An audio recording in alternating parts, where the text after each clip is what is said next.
Et on reste dans le département avec cette autre problématique qui s'invite dans l'actualité en pleine rentrée étudiante, la question du logement. Car le campus Sud-Ardennes a gagné 1000 inscrits en 5 ans. Alors comment répondre aux besoins d'hébergement croissants? À Charleville-Mézières, Alexandre Blanc avec Ophélie Perroux. Trouver un toit, c'est l'objectif numéro 1 quand des étudiants arrivent à Charleville-Mézières. Je m'y suis pris un peu au dernier moment. Je me suis pris vers le mois d'août et franchement, c'est pas une bonne idée. Du coup, je me suis dirigée vers le Crous. J'ai eu un logement un mois après la rentrée et c'était pas ouf. Et du coup, à la fin de l'année, j'ai décidé de changer et je suis allée en agence. Des agences immobilières où l'on sent la pression sur le marché de la location étudiante s'accroître depuis 2 ans. Très compliqué.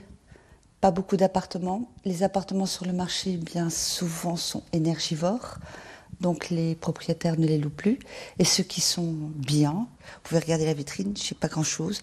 Tout ce que j'avais disponible est pris en urgence. Mais en cette rentrée, l'offre s'étoffe puisqu'une résidence étudiante vient de sortir de terre. Un projet porté par l'Union des industries et des métiers de la métallurgie et le bailleur social Espace Habitat pour accueillir apprentis et étudiants. On vient effectivement de démarrer la commercialisation des logements. La rentrée scolaire s'est faite il y a quelques jours maintenant, donc on est bien évidemment engagé dans le processus. Et j'ai pas de doute sur le fait qu'on réussira à remplir cette très belle résidence. L'immeuble compte 68 chambres meublées et des salles communes pour le travail, la lessive, la détente et même le sport. C'est une résidence sociale qui permet aux locataires de bénéficier d'aides. Bonjour. Je voulais savoir si vous étiez bien installé, si tout se passait bien.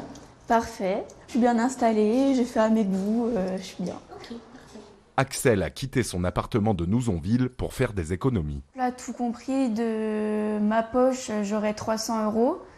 Avec l'électricité, eau, toutes les charges. Et dans mon ancien logement, j'avais un loyer à mes charges peut-être à 100 €, mais j'avais entre 300 et voire 1000 € d'électricité, quoi. Donc je me suis rendu compte que je préfère avoir un petit chez moi bien aménagé qu'un grand chez moi avec des charges hors normes. Pour certains apprentis, avec les aides sur un loyer de 530 €, il ne reste plus que 150 € par mois à débourser.